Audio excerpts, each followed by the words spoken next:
Anong naisip mo at tinanggap mo pa ang battle na to? Di mo ba napanood laban namin nung Marichu? Motos na nga sinyales na umiwas ka sa akin, pero tinanggap pa rin ng taong to. Ngayon, matitikman mo rin yung pagiging gago ko. Salamat nga pala sa nag-imbitang si Tolitz. Pinahamak ka niyang itinapat dito sa Otits. Kapag tayo na sa kwarto, mahal kong toplatits. Pero lang, tayo nakaubad, parang Morovits. Kami nang magpanlindang, pinalagal sa pakinabang. Ganto yung mga gusto ko, yung tipong petit. Para tayo mag-init, lalagyan ko ng betit. Malaglag na yun to, kaya i-content ko na legit. Kasi simula sa pinakataas na katawan hanggang sa pababa ng balakang, shake it, shake it. Kasi itong pinasok ko yung matatawag nating dilaro. Kung si Marichu nakatikim ng kantot kriminal, kasi ikaw kantot bilanggo. Yung tipong mapapasabi ka na lang na, Kuya, tama na po. Pero sasapakin lang kita. Tapos sabihin ko, wait, lalabasan na ako. Maganda rin to si Platito. Like Marichu. Kaya sure tusok to sa akin. Parang barbecue. Iba pa rin sarap ko sa battle. Mountain Dew. Pagpasok, labas agad. Parang nag-drive-thru. Paparurutin ko to. Walang makakapigil. Pero gusto ko yung lumalaban. Parang si Bidel. Sobra na ba mga bastos kumbara, ha? Di mo na pwedeng i-misdel. Nagbigay na ako ng death threat. Beware.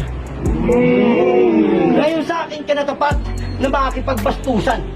Wala pa man nangyayari, tsak matatauhan. Anong tigas ng hotdog na 1 week na sa freezer? Sa tigas ng hotdog ng manyak na nasa zipper.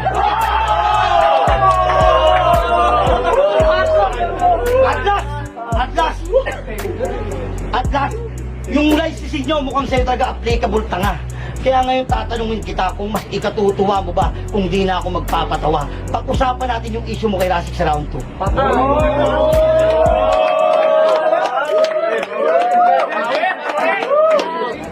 Nak ng putya naman, Brad!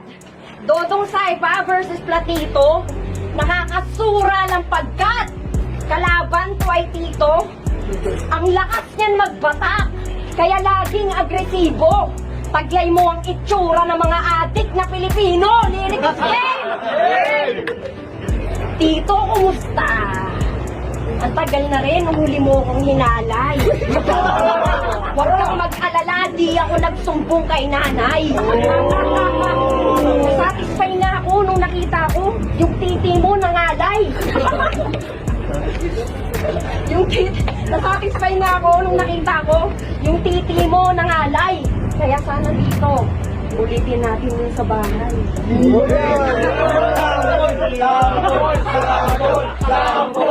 Yan yung sinabi ng pamangkin mo!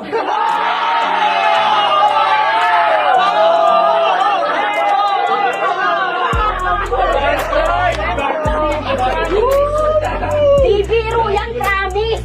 Nang aangkin ng labis, titong may rabis, pag di pinapayagan ni tita sa pamangkin nagpa-practice. Pag babae kalaban, yung lines pang manyakis, kala mo ang haba ng titi. Parang series ng One Piece. Layag. Pag naikipag-sex to, parang grasa magpawis. Alam mo tawag sa'yo? Kantoterong malangis. Weh, may papayag. Feeling kantotero ang tito. Ikaw to ulit pag babae ka, papakantot ka rito.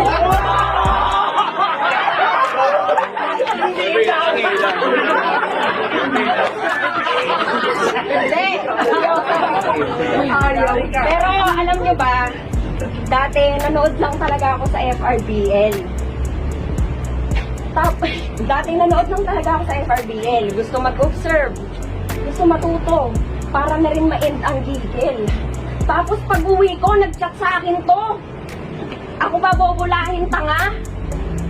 Di porket ni-replyan kita, akala mo jojowain ka na. Ngayon, Kala mo jojowain ka na, tangina ka.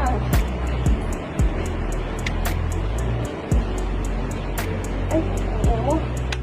Kala mo jojowain ka na. Pangit kasi ng mukha nito eh. Napagod ako sa biyahe. Sayang lang yung pamasahe.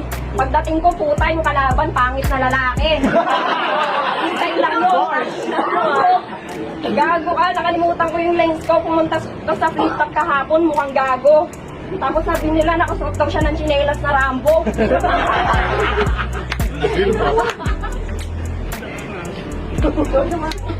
Ay, ayun, nag-chat nga kasi siya. Sabi niya, Sarah, ilang taon ka na? Pwede, matanong lang, pwede po? Talaga, 23? Akala ko 30, ang laki kasi ng dede mo. Oh, wag mo nang itanggi. Wag ka nang magpaliwanag, baka dyan ka pumanaw. Wag kang magpaliwanag, baka dyan ka pumanaw. Tanda ko yung gabing yun kasi parehas kayo ng sinabi ni Araw.